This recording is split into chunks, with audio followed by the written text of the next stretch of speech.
Yo, Jay here. Welcome to the Fit 2 series.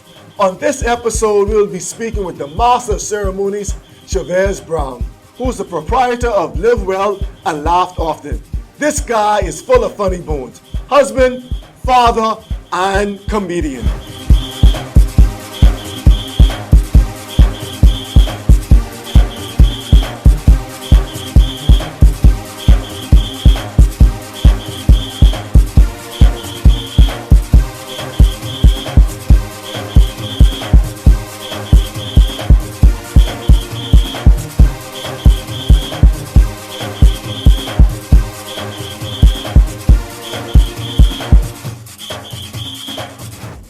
Welcome, Chervez Brown, to the Fit 2 series. What's going on, Chervez? All is well, all is well, all is well.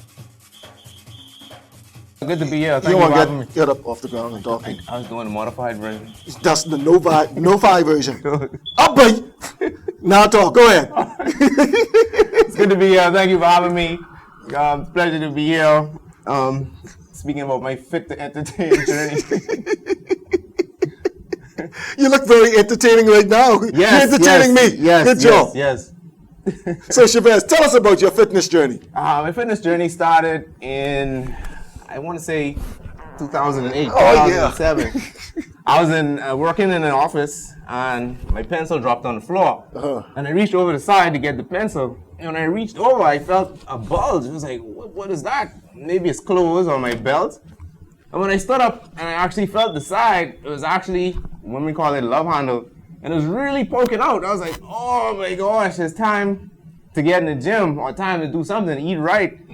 And from then, I said, okay, I'm gonna go to Wendy's, do a salad, I'm gonna change my lifestyle. And that lasted for about, oh boy, it lasted a long time, probably like 30 minutes. And then after that, I was right back to eating bad, doing bad stuff. And a friend of mine said, Chervez, we gotta go jogging, because he felt the same thing. And I said, all right. And we started 4 o'clock in the morning, doing laps around the track. He was up to 9. I was struggling with half a lap, walking, breathing heavy, making fun of me. And I was like, all right, I got you. So day after day, I built it up. I went up to 9 laps. And then I met you, and you said, all right, man, just bring a bottle of water, and let's get to work. And I continuing to do it from there. And you've been working ever since? Been working ever since. All right, so you went from 0 laps to 30 minutes to how much laps you at now, my brother?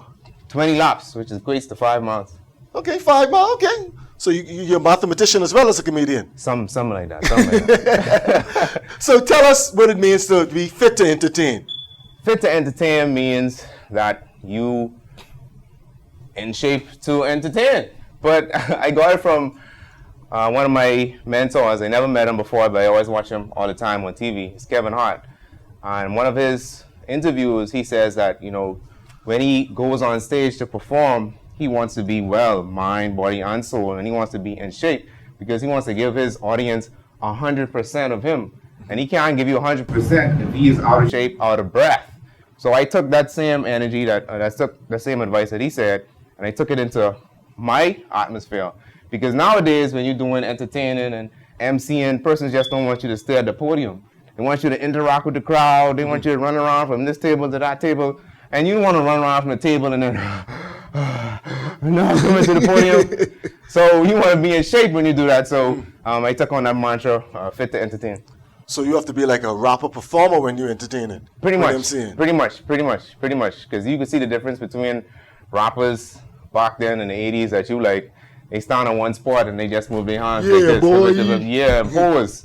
Nowadays they got pyrotechnics, fire, backup dancers, and they doing the same thing that they doing, so they gotta really be in shape. All right, because of the business you're in, many would assume, as I do, that you were always a funny guy, like the class clown. Is this so? I wasn't always the class clown. I was very, very shy. And I was the middle child. I have my older sister, my brother, then me, then my baby brother. So I put myself in the middle and was shy because everybody else was getting all the attention. And it was one particular moment in high school, in the 7th grade, when I told my friend a joke. And he laughed. And then he told everybody the joke. He said it louder. And I saw that everybody laughed. And I said, bro, that's my joke. He's like, well, you didn't even say it so. Yeah, yeah. And from then, I said, all right, you stealing? So I started telling my own jokes. And I realized that person started laughing and vibing off of me. So it started from there. All right. So what tools that you used along the way? Because there are many quote unquote funny people. There are many people who could tell a joke impromptu, but when they're paid for it or people are expecting it, what was the transition from, okay, I'm a funny guy to being someone who was entertaining with humor? I think what you have to do is you have to personalize it. Because if you look on the internet or YouTube, there's so many jokes out there. And then you got this social media age, you got WhatsApp. There's so many jokes come through. So you're not gonna get a feel for it until you make the joke your own. And when you do that, then you decide, you start to come into your own. Because if you go out there and repeat something that somebody already said, they already have their own audience, they already have their own mindset, you're just gonna be a copy of someone else. So in order to enter this realm, you have to really find a way to make it your own. How would one go about that, making it my own? Okay, we heard, like, so how would I make a joke my own? Like, I don't know. So you have to, in order to make a joke your own, you have to think about yourself in the situation or think about what's going on in the atmosphere. Okay. Take, for example, how many times have you heard the joke, why did the chicken cross the road? So, A few times. A few times, right? So you could take that same joke, flip it, twist it, and make it something your own by adding some different elements to it in terms of what's going on in society. So you think about what's going on, and I say, I got it, be in the Bahamas. Why did the chicken cross the road? The chicken crossed the road to get a snack and to get the $40 that was owed to the chicken. So you personalize it. With the blue mystic. With the blue mystic. mystic. I see I added to the joke the thing. Yeah, so good job. Quick learner. Okay. I got a next chicken joke now. You ready? I ready. Okay. Why did the chicken not cross the road, Chervez? Why did the chicken not cross the road, Jay? Because it was chicken. Jay, you failed. The production thought it was funny, my brother. You heard that chuckle? No? I don't know why Jay failed. I know. Because you didn't personalize it. You didn't change anything. You didn't change anything in the narrative. Why did the chicken cross the road? Because he was chicken. Not because he was Bahamian or because he was Chinese or Jamaican. Because he was chicken. No, personalize it. Okay, that's a real funny guy. All right, Chervez, tell me how you got started in the industry. I got started, a very good friend of mine, I heard him in the industry, and so I reached out to him. His name is Osborne. Ozzy, the Ventertainer. Mm-hmm. And I reached out. Big up Ozzy. I reached out to him one day, and I said, Ozzy, man, I want to do what you do. And he said, well, what do I do, Chervez? I say, man, you entertain, man. You're an MC. You do weddings and stuff. He's like, all right. Meet me Saturday at 3 o'clock. I said, okay. So I eager, excited. I met him. I came early. I think the wedding reception is supposed to start at 3:30. I was there from 1:30. Ozzy came strolling in about an hour or two later. And he said, okay, Chervez. He took me through the pointers. You speak, you test your mic, you do this, and interact with the crowd before everything started. And then the wedding came, and he was getting into his flow. And the crowd was doing everything. Ozzy. I don't know if you ever watched King T'Challa and Wakanda. Ozzy had that type of energy going on. So Ozzy came to me and he said, well, Chervez, I gotta leave, bro. You gotta take over. And I said, no. I said, take over what? Take you over on the road? I don't know. He said, no, I need you to take over the show. Because I got another wedding. And, I already explained it to the bride and groom. And they said, okay. They put their faith in me and choosing you. So I was like, no, man, bro, I ain't ready. He said, before I could even say or back out, he went onto the stage and no, come into the stage. Welcome, he's another friend of mine. He's very funny. Let's welcome Chervez Brown. And I came to the stage and everybody looked at me and I was like, oh, and the butterflies start churning. And I was afraid. But as I got into the routine and I warmed up to the audience and everybody had a great time, the bride and groom was very, very, very, very pleased. And they threatened me to say that if I don't keep the same energy as Ozzy did, I was going to be in trouble. But thank God I did it, and from that day, I never looked back. Awesome, man. That's an awesome story. So, you jumped into this MC life. Why do you think that, even with your story, with you and many people, that when it comes to fitness, we like to dip our toe into it? We like to do a little test here, a little test there, instead of just saying, I'm all in.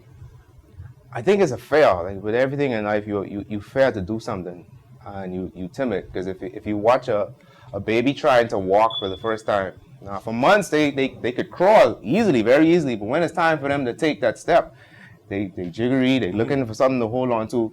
So we coming from that same natural response in life. So when we go out to start a fitness journey, then all the fear comes. Oh, if I wear this, who's watching me on the road as I jog? Oh, if I start eating this, my friends are gonna make fun of me. So we put all that fear into us before we even started, and that's why we start off so slow. But the most important thing is if you start out, like you say, remain consistent with it, and it pays off. Okay, tell us about a time that because I'm sure you're not batting 1,000%. I know there's once or twice that you didn't perform as well as a gig, or a joke just bombed. Tell us about that time and how you recovered from that. Yes, it was a few times, and a few times. And if any, so you're picking on me for my chicken joke, but you bombed a few times. Because I could do that now. I'm experienced. Okay. But the thing about it is, if any entertainer or anything of life, if anybody ever say they never failed or they never had it rough, you can't really believe them. Just say they lie. They lie. Okay. We can say that here. Especially in the entertainment industry, if you is no way you are 100% on point all the time. The great Steve Harvey, Kevin Hart, they will tell you of stories where they failed. And for me, I was doing a particular event, and I did the same thing that you did. I told a joke. Why didn't the Chicken Cross Road was not that same joke, but I didn't personalize it. I didn't put myself in it, and I repeated it just as I heard it, and the audience kind of picked up on it. And when I hit the punchline, crickets, no response. I was like, oh, and then, when you mess up on something in the entertainment industry, you try not to show it on your face. But for me, whenever I used to bomb, my lips would start to turn white. My voice will get creaky, and it could be a real bad situation. But I've learned that even if you bomb, you find something that you could go back to that was funny before. So if, for instance, if you're in a wedding, you tell a bad joke and nobody responds. So you find something that everybody that can relate to. Oh, if you believe in Jesus, yes, the Lord. And when you say call on the Lord will help you in times of trouble. So you have to call on stuff like that, or go back to stuff like that that's going to bring the audience back to you. All right. So tell me about the process of the whole process of delivering a joke. Like, is it in the writing? Is it in the delivery?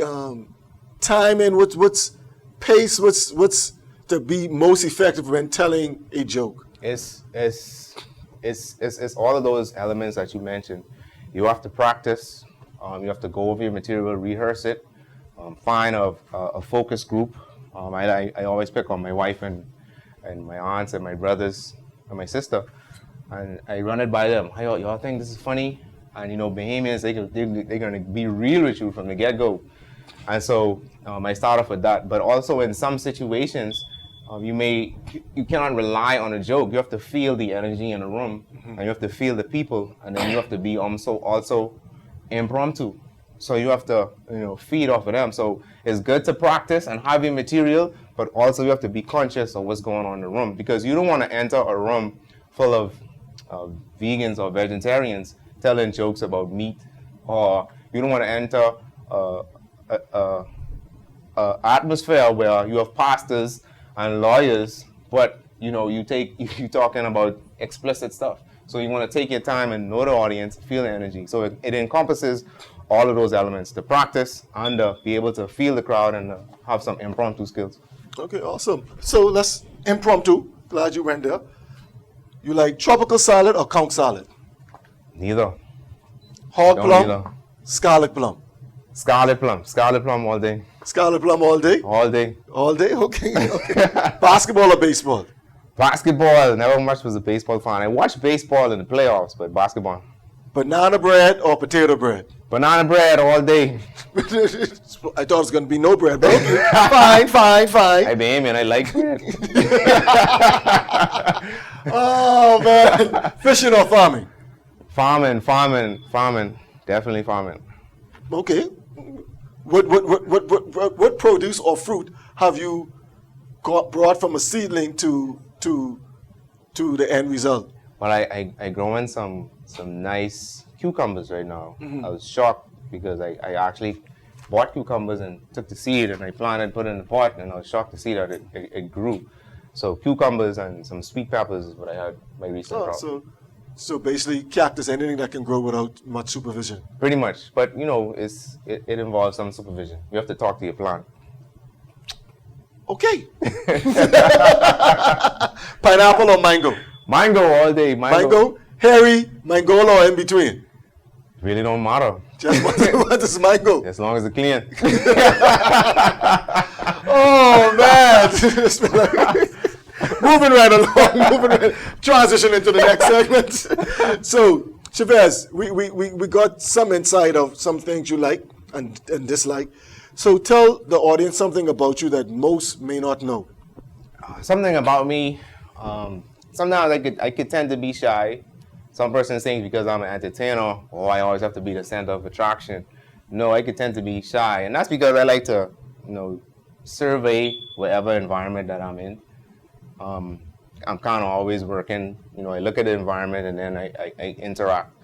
And also, before I do any event, I sit in the car for a few minutes and I actually listen to some gospel music. I don't listen to the jump or the soca to get my energy. I put on some Kirk Franklin or some Donnie McKirkland or Fred Hammond, and after that, I'm come with someone that I come to ease like the Karate Kid or Cobra Kai, and then I'm ready to go. Hiya. All right. Who? I heard you mention. You mentioned Ozzy. He got you started. I heard you mention Kevin Hart. What other individuals do you look up in this industry? Look up to in this industry, or who you consider your mentors, or who give you inspiration in this industry? There's so many.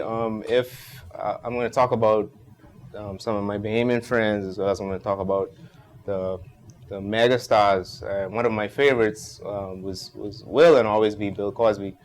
And that's just because just watching his nonverbals on stage, like he could sit on a chair and then he have a spotlight on him. And by the time as he started to tell his story, you actually feel that you're in a doctor's hospital or you're in a dentist's chair because if he could use his nonverbals and his visualizations to make you feel as though that you were there. So he is definitely up there for me. And then, I like Kevin Hart. A lot of his attributes I like his story. He actually said that when he started out in the comedy clubs and he was telling jokes, he was so bad and he bombed that somebody actually threw a chicken wing at him. Mm-hmm. And he remembered that story to this day. And then locally, some of the persons who I call on for advice whenever I'm in a bind or I don't know what to do or how to approach a certain thing is, it's Ozzy, Dion Johnson, Demetrius Smith, Chicozy Juma, those persons who I talk to and I call if I need any assistance or approaching a project. All right, cool. And so you also like Kevin Hart because he's short like you? Pretty much. A little taller though. I think I inch taller. No, cannot be. So if someone was interested in getting into this industry, what advice would you give to them? It's so funny. I was watching an interview with Dave Chappelle, and someone asked him the same question, and he was like, what if somebody asks you to get in the industry, what would you tell them? And he would say, don't do it. But for me, I would say if you really want to do it, go after it. Don't think you can get it all at once. It involves plenty practice. I didn't went at it all at once before I was into the world of entertaining. I was doing speeches and Toastmasters. I was watching a lot of YouTube. That's the fortunate thing. You don't even actually have to pick up the phone and call someone. You could go on the internet, on the YouTube, and learn so much about it. So if you really want to do it, you have to become a student of the game and allow everything to come to you as you do it. Okay, you mentioned Toastmasters. You've attained the highest designation of Toastmasters, with this Distinguished Toastmasters. Distinguished Toastmaster, tell us about your Toastmaster journey and how this has helped you in this MCing endeavor. The Toastmaster journey was very intriguing to me. I joined Toastmasters in 2008 when I think I just came out from school in 07. And a friend of mine said, Chervez, do you want to make something of yourself? I was like, man, what? I mean, I just came from college. I think I kind of made something already. And he said, no, man, you need to make something of yourself. And, I went to Toastmasters and, got really intrigued by it.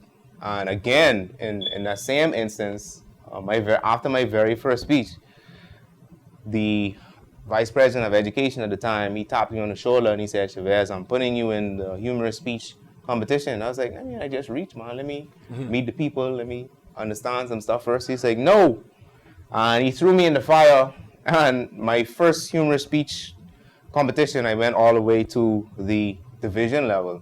And the next year, I came first runner up in the final round. So that's life. Don't be afraid of an opportunity. Some persons and opportunities present themselves to you or to them. And rather than doing it, they step away from it. So sometimes you just gotta jump right in. Jump right in. Go through that door. Absolutely. Otherwise you learn something. I'd wait to learn something. So you wouldn't have no regrets. I said, I wish I'd have talked to this girl. Oh, and then she married with 3 children, and now you want to go talk to her. But no, as soon as you have the opportunity to, just jump right into it. You can get us in trouble. All right, that's awesome advice, man. So I like that you're giving advice. What advice would you give to your younger self, Chervez? The advice is so ironic because some of the things that I went through, I realized that God really had a purpose for me. And some persons say, I wish if I had to go back, I wish I had tell myself, invest in Amazon or play this number so it could fall. But the advice that I'll give myself was, just be encouraged, because I realizing now all the things that I went through, it actually worked out for my good. The times that I was shy and didn't know how to talk in public or didn't know how to interact, that was God using me, and He showed me to view my environment first before I interact. And then when I started to do that, and I started seeing how persons just put me into situations, even though I wasn't necessarily 100% prepared, I had an idea. So everything that I've been through was just God leading me up to where He wants me to be. Powerful, my brother, powerful. If people want to find you and say, this guy sounds, he makes sense. I think he'll command the stage well. I think he'll be a good asset to my wedding, my function, church function, banquet, business meeting, whatever. How can they reach you and contact you? You can find me on Facebook as well as Instagram, Chervez Brown, Master of Ceremonies, Live Well, Laughed Often 242, on Snapchat as well. So you could use those social media links and you could find me. Awesome. Throughout this conversation, I've been hearing how you continue to strive for better, you continue to improve, you hone your craft by reading up, watching more, and to make sure you're staying up to date and like you say, improvement. What drives you to not just settle for, okay, I'm here, people know I am, I just could maintain the level I'm at instead of continue to go high? What drives Chervez? Well, it's never stop learning. It was my mantra from my finished college. My lecturer said, don't let this be the end. Let this be the beginning for you to embark on new journeys. Keep your mind fresh. Keep focused. My mother used to say, idle hands is the devil's playground. Yeah. So what motivates me is to keep focused, keep reading, keep finding new ways to do stuff. If you look at it now, a lot of stuff is on the Zoom platform. And I actually did a few Zoom events. I was intimidated by it, but you have to, in that platform, know what to do and how to interact. So you always have to keep improving yourself. The obstacle in front of you you don't have to be shy away from it or be afraid of it. You have to find a way to overcome it. So the obstacle right now that we're going through is a distancing issue, and even right now weddings and funerals are limited. So you have to find a way to become more engaged and more interactive and improve your craft. So you have to keep going. Okay, the obstacle over, through, or around. Find a way. Absolutely. All right, thank you. Anything else you'd like to say before we end this episode, Chervez? Yes, I'd like to say let's pray for Jay. Let's encourage him to find some jokes and ways to tell it. I hope that he will improve his joke telling and put himself in it. But I'd like to tell everybody to don't give up on your dreams. It sounds cliche, but don't give up. Keep pushing through, and don't stop until you win. Here's a joke. We're not going to air this episode. There you go. You learn it. Learn it. Okay, thank you guys for tuning in to this episode. We look forward to seeing you again. And thank you for tuning into the Fit 2 series. Thank you, Chervez. Fit to Entertain. It was very entertaining. Today we're supposed to do a lot more core exercises, but you had me laughing so much. My core was fully engaged, and I thank you for that. I'm sure the audience were laughing as well. Thank you. See you guys soon.